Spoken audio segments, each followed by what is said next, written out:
अस्सलाम वालेकुम नाजरीन। रमज़ान अल मुबारक का मुक़द्दस महीना साया फग्न होने वाला है और एक मोमिन के लिए सबसे अहम बात यह है कि वो अपने रोज़े के अहकामात से बखूबी वाकिफ़ हो। आज की वीडियो में हम रोज़े के उन मसाइल पर बात करेंगे जो अक्सर उलझन का बायस बनते हैं, ख़ास तौर पर जदीद तबी सहूलियात के तनाज़र में। खाने पीने का बुनियादी उसूल। सबसे पहली बात तो वाज़ेह है कि जानबूझकर कुछ खा लेने या पी लेने से रोजा टूट जाता है, लेकिन अगर भूले से कुछ खा लिया तो रोजा नहीं टूटता, चाहे पेट भरकर ही क्यों ना खाया हो। जैसे ही याद आए फौरन रख जाना जरूरी है। इंजेक्शन और डर्ब का मसला। जदीद तहकीक के मुताबिक हर वो इंजेक्शन जो सिर्फ गोश्त या रग में लगाया जाए, इससे रोजा नहीं टूटता, चाहे वो दर्दकुश हो या एंटीबायोटिक। अलबत्ता ऐसी डर्ब या इंजेक्शन जो खालिस्तान ताकत के लिए हों और जिनसे भूख प्यास खत्म हो जाए, उनसे बचना बेहतर है।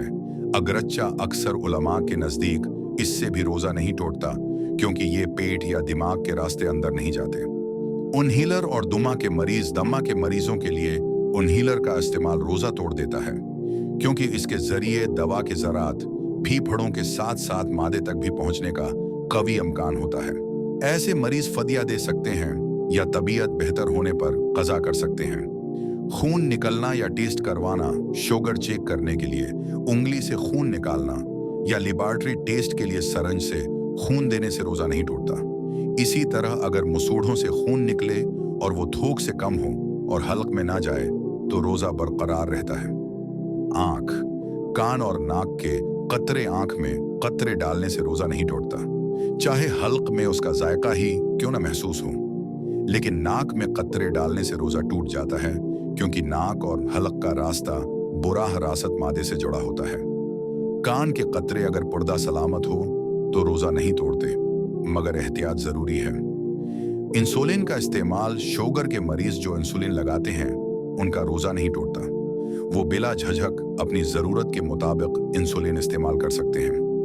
वोमिटिंग या क़े आना अगर खुद ब खुद क़े आ जाए, चाहे कितनी ही ज्यादा क्यों ना हो, रोजा नहीं टूटता।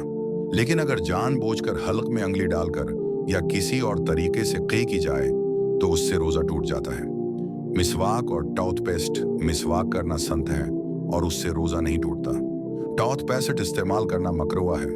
अगर जरा भी हल्क से नीचे उतर गया तो रोजा टूट जाएगा। इसलिए बेहतर है कि सेहरी से पहले पेस्ट कर लें और दिन में सिर्फ मिसवाक पर इक्तिफा करें। खुशबू और तेल का इस्तेमाल। सिर में तेल लगाना, इत्र लगाना या परफ्यूम इस्तेमाल करने से रोजे पर कोई असर नहीं पड़ता। ये तमाम चीजें जायज हैं। गसल और ठंडक पहुंचाना। गर्मी की शिद्दत कम करने के लिए नहाना या गीला कपड़ा सर पर रखना बिल्कुल जायज है। उससे रोजे की रूह मुतासिर नहीं होती, बल्कि ये इबादत में चुस्ती का सबब बनता है। अल्लाह हमें सह मानों में दीन सीखने और उस पर अमल करने की तौफीक अता फरमाए। आमीन।